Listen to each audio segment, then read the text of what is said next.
Hey, what's going on everybody? Commander Crane here, and we are back with another video. And today, we're going to be talking about 5 undervalued blue cards that I think you should be picking up right now. So, a lot of these cards are seeing active play, some of them maybe not as much as I think they should, and this is regardless of format. These are just 5 cards that I think you should be picking up that are a little bit cheap, that I think are going to go up in the future. Okay, so let's go and hop into it. So number 5, I have Sublime Epiphany, a card that has received a lot of reprints recently, but hear me out. So this card I think is really strong in Commander. Whenever I play a blue deck in Commander, I'm usually playing at least one of these. Oh, obviously you just play one, but one type of these effects where it's like a big blue modal spell. I know a lot of people like to play Mystic Confluence, but I like to play Sublime Epiphany just a little bit more because I think the card is just absolutely incredible. There's just so much value you can get from a card like this, and that's why I've got it at number 5. It has received some reprints recently, and that's why it's a little bit cheap, but I definitely think it's worth picking up, and that's why I've got it at number 5. And at number 4, I have Essence Flux, a card that I was telling people to pick up a lot recently, and the card is starting to go up. So Essence Flux was originally in Shadows over Innistrad as an uncommon, and then it was also in like the first Jumpstart set, but it never really received a real reprint, and there's not a lot of ways for like mono blue to be able to blink cards or blink creatures, and that's why this card was the price that it was. It was like a $4 or $5 card for quite some time. It just received a reprint in Innistrad Remastered, and it's slowly starting to go back up. I picked my copies up when they were about a quarter each, and I think you should pick this card up now if you're thinking about playing it before it starts getting back up into that. I don't think it's going to get quite to $5, but don't be surprised if it starts getting up to that like $1, $2, $3 territory for just a common. And heck, you might even be able to go to your local game store and you might even be able to pick these up for just a quarter each. So Essence Flux is number 4. And at number 3, I have Tishana's Tidebinder, a card that is seeing active play in Standard and Pioneer and some other formats as well. But I think at a $3 price tag, I think this card is just too good to pass up on.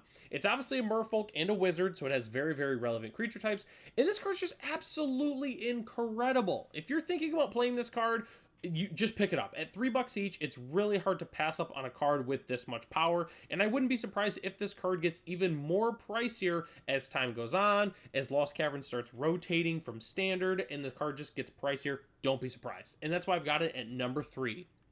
And at number 2, I have Brazen Borrower. So I've always been really high on this card. I think just the amount of value you get from one card is incredibly strong.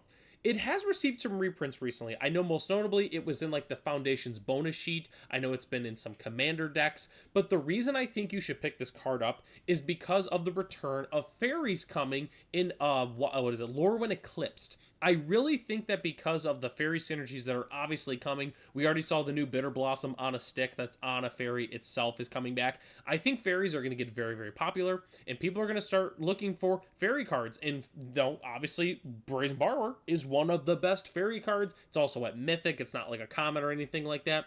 So don't be surprised if this card starts getting very expensive. If you're thinking about playing fairies or thinking about picking this up for your deck, you're definitely going to want to get this now before it gets pricier. And that's why I've got it at number 2.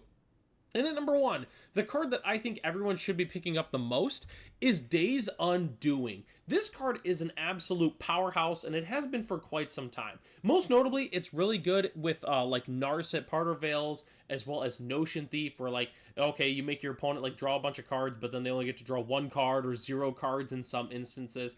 And the card's just so good. Its only real reprint it's ever received was in Commander Masters. I believe it was in the Jeskai Precon, because it also played Narset in that deck, so it made sense that they put Days Undoing in the deck. But it's never received a real reprint. I think it was also like kind of a secret lair bonus card or something like that. But at $1, it's hard to imagine that this card's not going to get even better as time goes on, and that's why I think Days Undoing is absolutely worth picking up. It's seeing active play, it's only received like 1.5 real reprints, and it's absolutely incredible. And that's why I've got it at number 1, but definitely let me know what you think in the comment section below if there's a card that people should be picking up that I did not mention here today. And that takes us to the end of the video here. Thanks so much for watching. Feel free to check out other MTG videos here on the channel if you have not done so already. Huge shout out to our channel members, Ralph, Matt, Arcadius, Ray, Gary, Cyril Noki, Michael D, our premium channel member, The Common Cold, Jeremy P, and BG Stilts, and Darren M. If you're interested in being a channel member, it starts at $1 a month, and you get access to the exclusive Commander Crane Discord, as well as other features here on the channel. So, I'm Commander Crane, thanks for watching this video, and hope to catch you in the next one.